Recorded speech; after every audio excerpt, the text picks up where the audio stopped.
Vanakkam, Namaste, and blessings to everyone across the globe. This is Priestess Bairavee Balasubramaniam, PhD, and today I'm going to be speaking to you about a beautiful astrological aspect that many of us within the astrological and spiritual communities have been looking forward to. And I am talking about none other than the Aquarius full moon. Now, as you can probably hear in the background, there's a lot of rain where I am, and a bit of lightning, and a bit of thunder, and all that fun stuff, and I felt it was the appropriate backdrop for this particular video. I know according to my time zone, GMT +8, as I am in Malaysia, the full moon will occur on the 11th of August at 2:08 a.m. Now, in terms of New York time, just as a reference point, that would be August 10th, 2:08 p.m. Now, if you look at other time zones, it will be at 4:08 a.m. on the 11th in Sydney, for example, and you can use these as reference points to work out when and where it will be for you. Now, the energy of this full moon is going to be glorious. Lord knows how much of shifting we've come through from what I have called the season of shifts. We saw so many sign changes, so many directional changes, and so many of us, at least those of you who have been talking to me regularly, have reported indeed feeling the shift and transforming in response. And this moon is going to be nothing short of absolutely transformational. Yesterday, on August 9th, we had a powerful conjunction of the Sun, Mercury, and Lilith. This made a very intense square to Saturn and a beautiful trine to Uranus.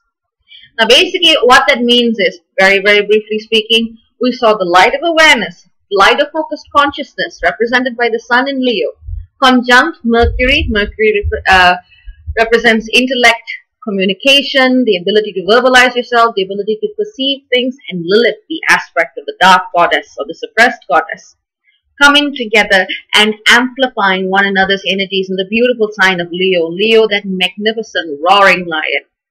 Now, we've got all this energy, and it made a square, an exact square aspect, the Sun and Saturn, in Scorpio. Now, Saturn is basically teaching us the value of setting appropriate boundaries. It's teaching us the value of disciplining ourselves, particularly when we merge with another's energies, be it through intimacy, be it through business partnerships, in any circumstance or situation. Now, Leo likes to play. The energy of all these energies likes to play because Leo is very much associated with the 5th house, romance, creativity, children. All of these energies look to express themselves in a grand way on the world stage. They're colorful, they're vibrant, they're expressive, they are beautiful, and they are entitled to be at the center of events. Now, when faced with a square from Saturn, one can feel as though Saturn is kind of cramping one's style. But it's an important lesson to learn as well. Very often we forget, as we stand in our own power, our own beauty, our own authenticity, sometimes we may forget that it is in fact a give and take relationship.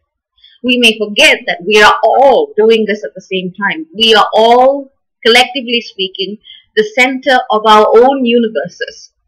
And it takes a lot of skill to negotiate and see that as you stand in your own glory, as you stand in your own beauty, that everyone else in the same room or everyone else in your environment has the equal right to do the same. Very often, Leo in an unbalanced energetic form turns into dominance when it need not be. It is simply the energy of pure self-expressive beauty and authenticity, the kind of innocent joy that one associates with the purity of childhood. Now, when Saturn comes in and we feel this balance, many people may feel like dominating the other, dominating whoever it is, an intimate partner, a business partner, particularly in matters where energies or resources are shared. It may say, well, this is me, I'm the authority, and so on and so forth. Or it may adopt a persona that is not exactly itself to gain favor or acceptance. None of this is going to help you in your onward spiritual journey of authenticity, so try to avoid it. And all of these energies trine Uranus, the great awakener. What you basically get is the light and the focus of your consciousness with the Sun in Leo, your ability to perceive, communicate, and express and impress Mercury, and also those aspects of the darker suppressed feminine in Lilith. They basically come out and they make this powerful energetic relationship with Uranus, the great awakener, the great revealer. Now, because Uranus is in retrograde, very often we are going to feel these eruptions of consciousness that occur within us through things that we remember very often from our past. Because Uranus is also associated with humanitarian causes and reaching out with others, we are also likely to find eruptions, but in the good sense of the term, of our own awakening in different stages, accelerated stages, as we meet people from our soul tribe or similar spiritual pursuits. We will facilitate our awakening as we interact with one another. Sometimes it'll be a video like this. Sometimes it'll be reading an inspiring post. Sometimes it'll be getting some deep spiritual work done. But whatever it is, you will begin to remember the things that you came to do in this physical incarnation at this time. Now that actually brings me to the full moon itself. We've got all of this energy, trine Uranus, squared Saturn, Sun, Mercury, Lilith. All of this energy is basically opposing the moon in Aquarius. Now there is obviously a connection between Aquarius and Uranus because both those energies are linked anyway. Now when you have the moon in Aquarius, what you basically get is the intuition of the deep subconscious, the intuition within yourself, that intuition which we call gnosis, G-N-O-S-I-S, that deep self-knowing that comes from within. That meets inspiration from above. This is when you can beautifully bridge the etheric, the otherworldly aspects of your spiritual awakening in heaven and in earth, as we say, as above, so below. This is one of those places where you can truly clarify the gateway between mind, body, spirit, womb, whichever way you perceive different levels of subtle or etheric energies. Now with the moon in Aquarius, you're also going to find yourself strongly drawn to altruistic causes, to charities, to compassionate causes, to linking with people with similar mindsets and other souls that have incarnated in the same tribe or in the same soul friend group. You're going to be drawn and pulled to this more and more and more so. And this is a beautiful thing at this time of powerful awakening. Now, coming to the full moon itself. Basically, what we're going to have is the moon in the sign of Aquarius. Now, Aquarius we call the water bearer, but really it's not about water as an element. It is in fact air. It is an air sign. The kind of water that Aquarius is kind of pouring out of the vessel is, you could say, the waters of the spirit. I would call them ether.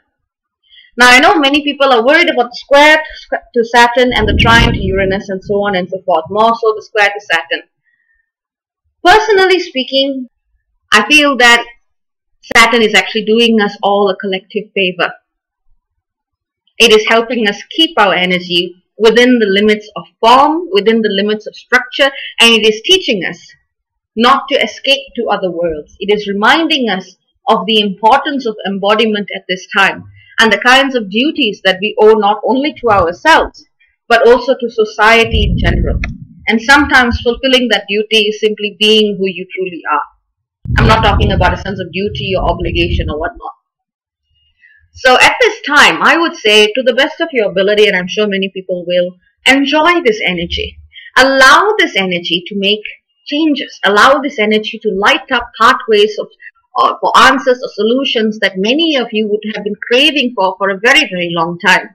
Considering the position of Lilith and how central she is in this particular alignment, for those of us who worship the Dark Mother, for those of us who want to bring back Goddess as an equal aspect of the divine, this will be a time, this will be a place, this will be a moment in which we will find those similar to us in increasing intensity, in increasing frequency, and we will collectively find answers.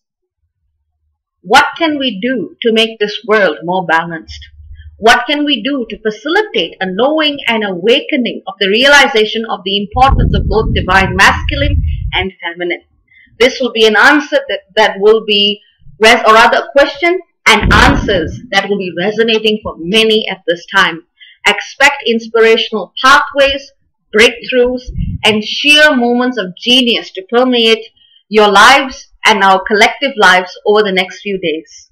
That's all I want to say for this particular full moon. I hope all of you will enjoy this energy, will dance with it, will play in it, will allow your truer selves to emerge and to simply embody those selves with all of your hearts, souls, spirits, minds, bodies, call it what you like. So thank you all so very much for listening. This is Priestess Bairavee Balasubramaniam, PhD. Goodbye and thank you.